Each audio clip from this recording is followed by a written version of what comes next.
Hi and good morning.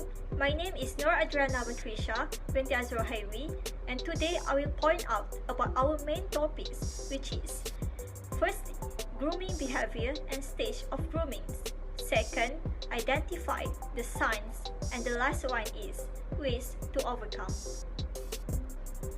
There are 5 benefits of encouraging students to speak up. The first is healthy gender identity. Your child will feel good about being a boy or a girl. It is an important part of child's sexual development is to understand what a gender is. Gender is very different from sex. Sex is something that is assigned at birth, like male, female, or intersex, and it is pretty much based on what your genital looks like at birth. Whereas gender is something that we work out for ourselves, and it is pretty much based on how we feel. Like, do you feel like a boy or a girl or neither? So, an important part of growing up for kids is to develop and express their gender identity.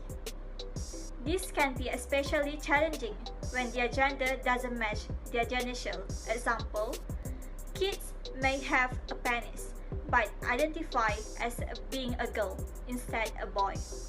So, sex education includes many conversations about gender so kids can grow up feeling okay about who they are. The second one is to recognize boundaries. Your child will more likely to understand appropriate and inappropriate behavior. Keeping our body safe is an important part of sex education.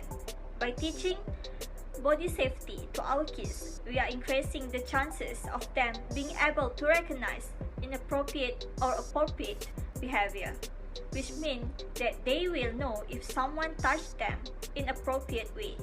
They will recognize this and hopefully tell a trusted adult. The third one is to disclose sexual abuse. Your child is more likely to report inappropriate sexual touch. Teaching children protective skills is an important part of sex education in the early years. This includes teaching children about secrets, body safety, feelings, early warning, signs, persistent, public and private, personal space, having a safety team, and more. If a kid have this protective skill, they are able to recognize sexual abuse and to tell someone about it. Other than that, it is safer from sexual abuse. Your child is more likely to be less vulnerable to exploitations and sexual abuse. Sex education will also keep your child safer from sexual abuse.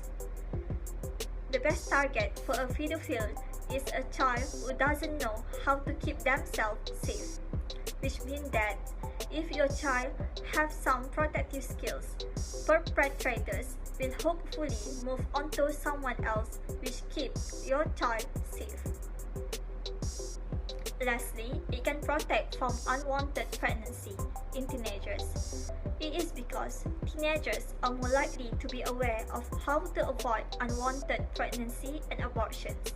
Most unplanned pregnancies in teens happen because of the ignorance, like they didn't even know how to prevent pregnancy, or they had the wrong information, or didn't fully understand what they were told. So, information about contraceptions will empower your child to make a smart sexual decisions. In conclusion, sex education helps teenagers understand themselves biologically and prepare to face the world so that they do not fall victim to sexual predators. It also empowers girls and boys to speak up if their sexual boundaries are violated, and promotes women's and girls' rights, including the right to comprehensive sexual education in school. Sex education is safer than no sex education.